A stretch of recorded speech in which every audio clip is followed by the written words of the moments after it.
Assalamualaikum warahmatullahi wabarakatuh. Perkenalkan, nama saya Nurul Maningsi Putri dengan NIM 2023-31317. Di sini saya akan mempresentasikan tentang algoritma neutral network, perceptron, dan backpropagation.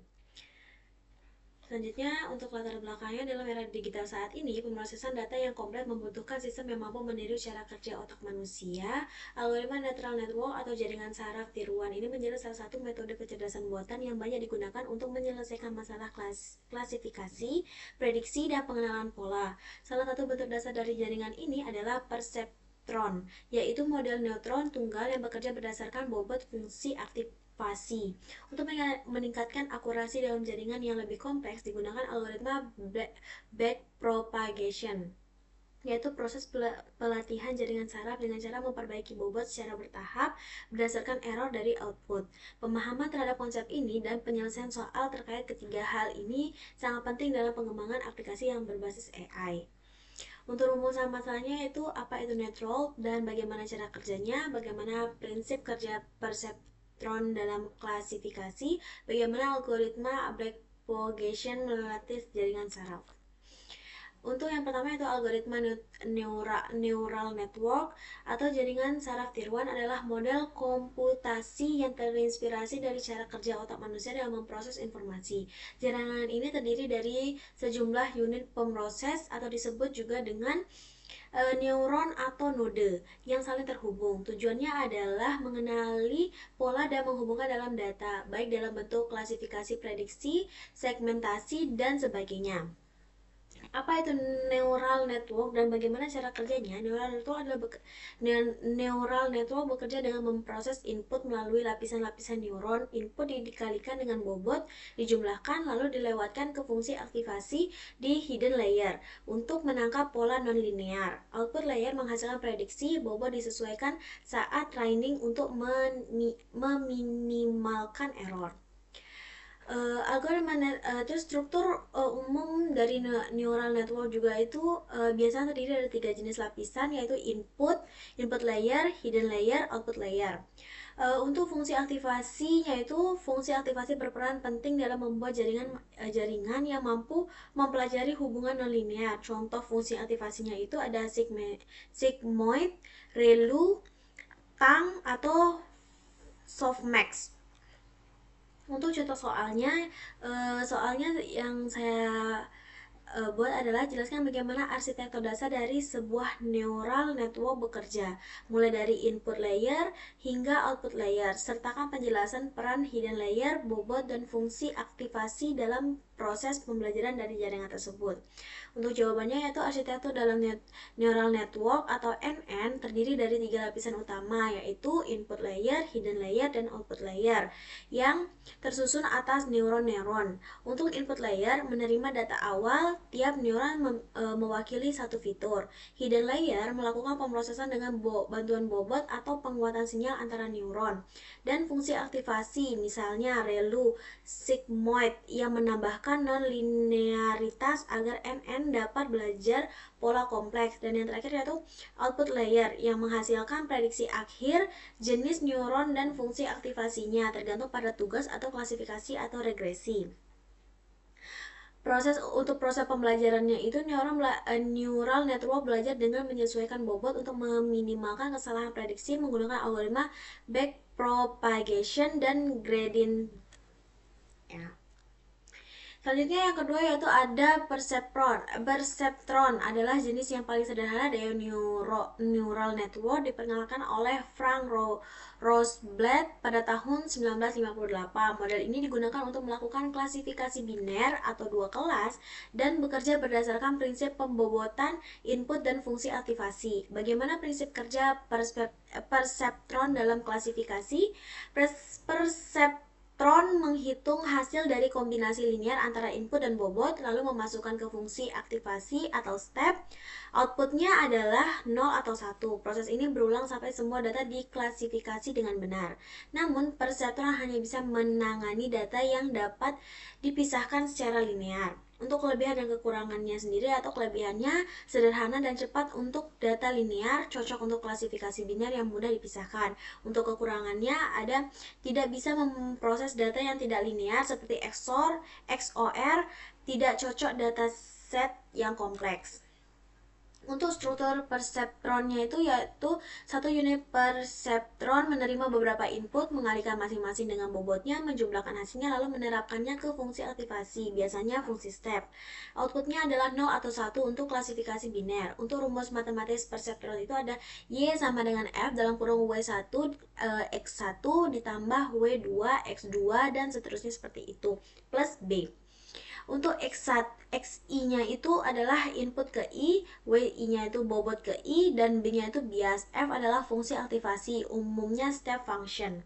Algoritma perseptron, untuk algoritma perseptronnya itu ada langkah-langkahnya juga. Langkah-langkah algoritmanya itu yang pertama, inisialisasi bobot dan biasa secara acak. Yang kedua, untuk setiap data, latih hitung output dari perseptron. Bandingkan hasil output dengan label sebenarnya, perbarui bobot dan bias jika output salah dengan output salah dengan rumusnya itu seperti yang ini. Terus ulangi proses hingga model stabil atau mencapai jumlah epoch tertentu. Untuk contoh soalnya itu saya sampai mengambil contoh, perseptron merupakan dasar dari neural network modern. Jelaskan cara kerja algoritma perseptron dalam melakukan klasifikasi biner, mulai dari proses inisialisasi bobot hingga pembaruan bobot. Mengapa perseptron tidak dapat menyelesaikan masalah klasifikasi yang tidak linear secara kasus XOR? Untuk cara kerja, jawabannya yaitu untuk cara kerjanya algoritma perseptron dalam klasifikasi biner itu yang pertama ada inisialisasikan bobotnya. Algoritma memulai dengan bobot awal yang kecil, biasanya 0 atau angka acak kecil termasuk bias.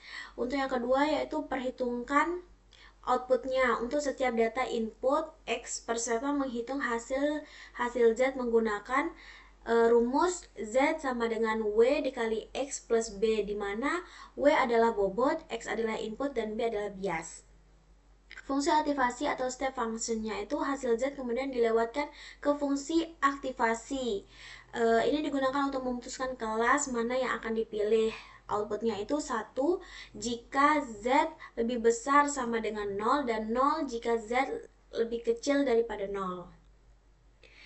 Yang keempat yaitu pembaruan bobot. Jika output tidak sesuai dengan label sebenarnya, bobot diperbarui menggunakan rumus W baru sama dengan W lama plus ini tuh M dalam kurung Y min Y rata-rata Y dalam X dikali X. Begitu juga dengan biasnya B baru sama seperti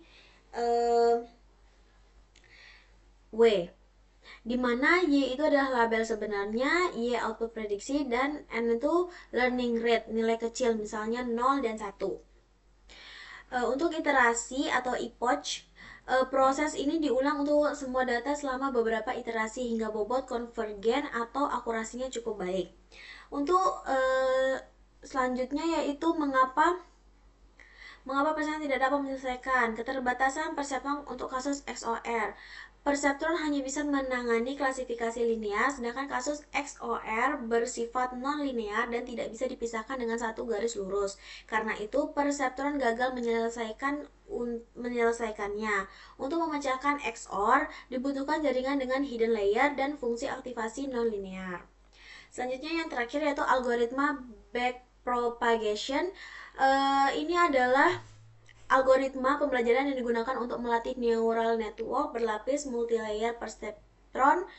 Tujuan utamanya adalah untuk meminimalkan error antara output prediksi dan output aktual dengan cara mengubah bobot berdasarkan turunan dari fungsi error. Bagaimana algoritma backpropagation melatih jaringan saraf itu bekerja dalam 2 tahap.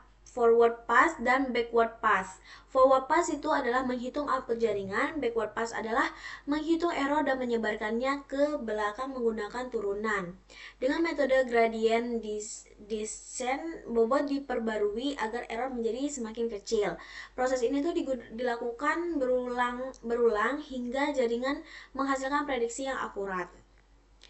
Untuk cara kerjanya sendiri yaitu back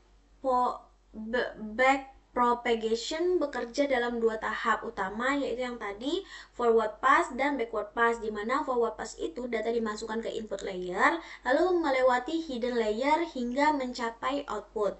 Hasilnya dibandingkan dengan label asli menggunakan fungsi error, contohnya mean squared error. Untuk backward passnya sendiri yaitu errornya itu dihitung lalu disebarkan kembali ke lapisan sebelumnya menggunakan turunan fungsi aktivasi atau gradient berdasarkan error tersebut. Untuk bobot diperbarui menggunakan teknik gradient descent. Untuk rumus umum perubahan bobot itu adalah jika E adalah error total dan W adalah bobot, maka rumusnya seperti ini, di mana alpha adalah learning rate untuk mengontrol seberapa besar perubahan bobot, dan untuk yang ini itu adalah turunan parsial error terhadap bobot.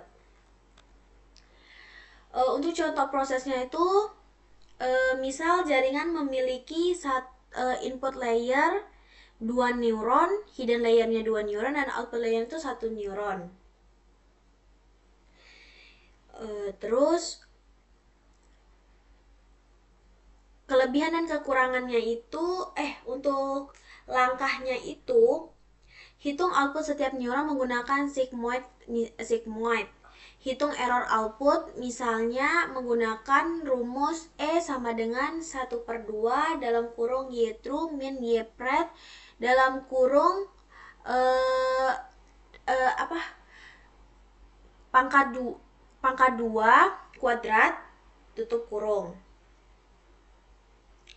Yang ketiga yaitu hitung turunan dari error terhadap setiap bobot, lalu update bobot, lalu ulangi proses sampai errornya kecil. Untuk kelebihan dan kekurangannya itu, kelebihannya sendiri yaitu efektif untuk melatih jaringan berlapis dan dapat menyelesaikan masalah non-linear.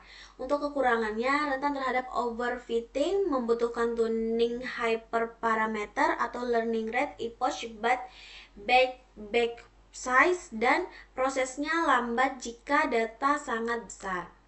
Untuk contoh soalnya sendiri saya ambil yaitu jelaskan mekanisme kerja algoritma backpropagation dalam melatih jaringan saraf tiruan berlapis multilayer perceptron. Sertakan penjelasan mengenai proses forward pass, backward pass, perhitungan error, serta bagaimana bobot diperbarui menggunakan metode gradient descent. Untuk yang pertama yaitu forward pass. Forward pass dapat diinput dimasukkan ke jaringan dan diproses lapis demi lapis. Input dikalikan dengan bobot dan ditambah bias. Hasilnya dilewatkan ke fungsi aktivasi, misalnya relu atau sigmoid, di tiap neuronnya. Proses ini berlanjut hingga hasilnya menghasilkan output akhir jaringan.